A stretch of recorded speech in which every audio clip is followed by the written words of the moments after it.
Notre intention est de simplement révéler entièrement au monde entier ce qu'est le vaudou, ce qu'est la pratique. Et par ce moyen-là, je ne dirais pas conquérir, mais attirer davantage la curiosité des uns et des autres, un peu comme quand on va dans certaines régions d'Asie, découvrir l'hindouisme, découvrir les temples, aller assister à une crémation des morts dans le style balinais.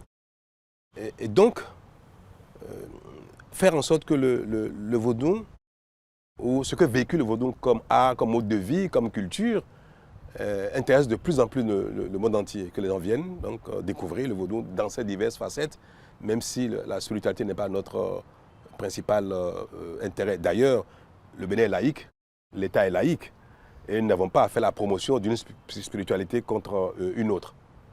C'est bien pour ça que nous apprécions davantage sur le côté culturel, artistique, identitaire du vaudou, sans faire la promotion de la spiritualité vaudou. Tout ce qui est culturel, artistique, qui relève de soi, qui relève de l'identité qu'on partage avec le monde, aujourd'hui, nourrit le tourisme, qui est un secteur économique important. Donc vous voyez, la relation est vite faite entre rétablir notre identité, la retrouver, la partager avec le monde, et aussi développer de l'économie à partir de cela.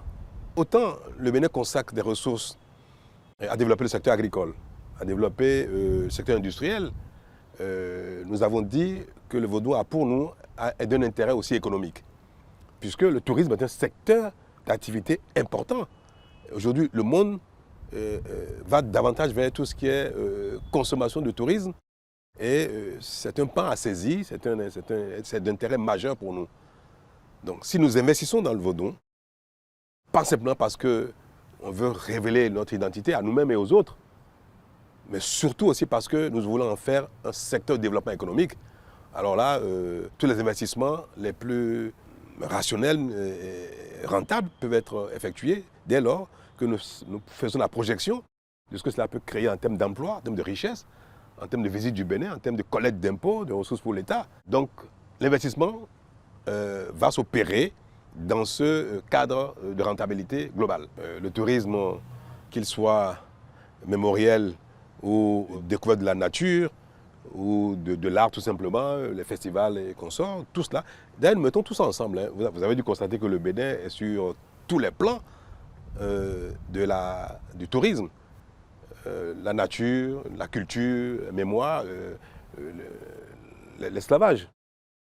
Vous savez que nous sommes en train de constituer, de faire renaître l'histoire de l'esclavage, pas pour revendiquer quelque chose, mais juste pour matérialiser mieux au Bénin les traces de cette partie de l'humanité.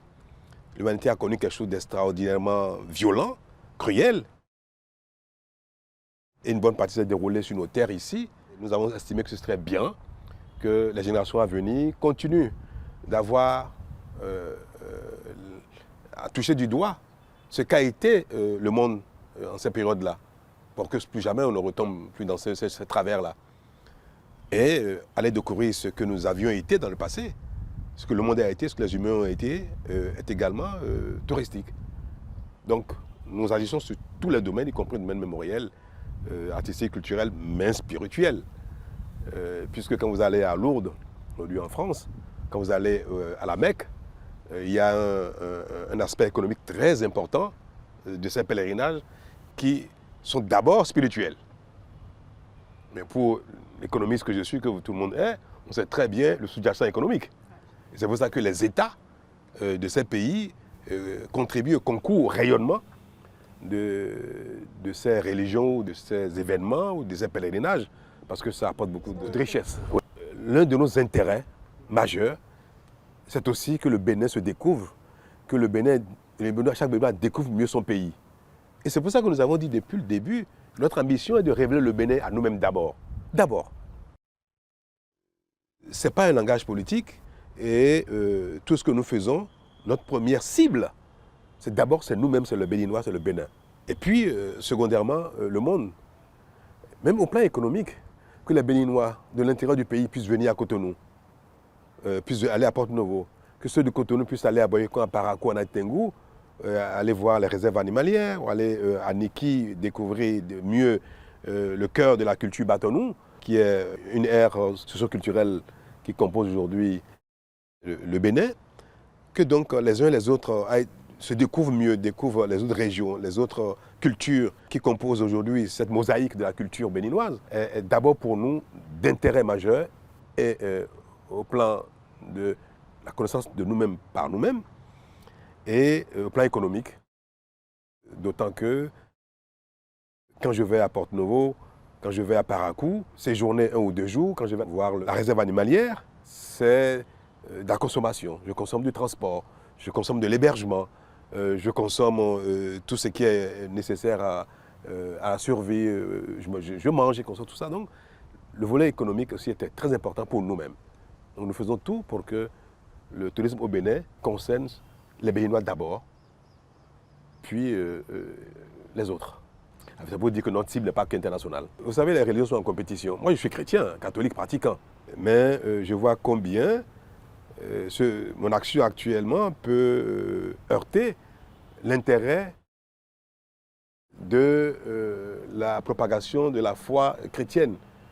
Et puisque chaque religion a pour vocation de diffuser la bonne nouvelle, d'avoir davantage de fidèles, parce que ce que les prophètes, le Créateur ou Dieu attend de chaque fidèle, c'est de faire des autres les fidèles de la religion.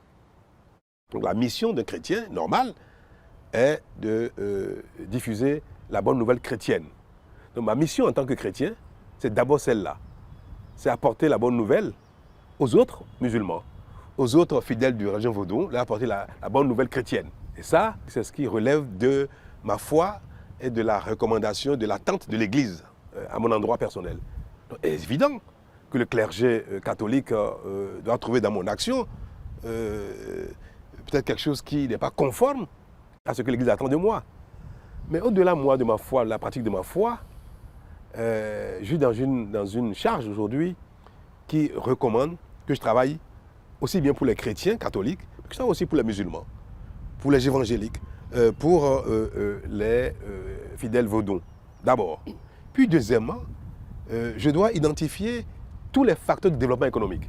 Donc si pour les uns et les autres, tel aspect de tel courant religieux est d'un intérêt économique important ou un intérêt culturel, artistique important pour mon pays, j'ai l'obligation, dans ma charge, dans ma fonction, d'utiliser les ressources publiques, d'utiliser les attributs d'État pour faire la promotion de tout cela parce que c'est d'intérêt global. Donc je fais bien la distinction entre ma foi, ma religion, les prescriptions de ma religion avec mon rôle qui est d'aller chercher partout où il y a un intérêt économique, un intérêt d'épanouissement, il y a un intérêt de développement. Partout où cela existe, il y a le devoir d'aller chercher et de promouvoir cela pour que, au-delà de la foi, les Béninois vivent bien économiquement, gagnent de l'argent, qu'il y ait des emplois pour tout le monde. Malheureusement, l'emploi n'a pas de couleur, n'a pas de foi, n'a pas de religion. Donc je mesure bien la complexité de la chose. Mais les plus grandes actions sont celles qui sont complexes.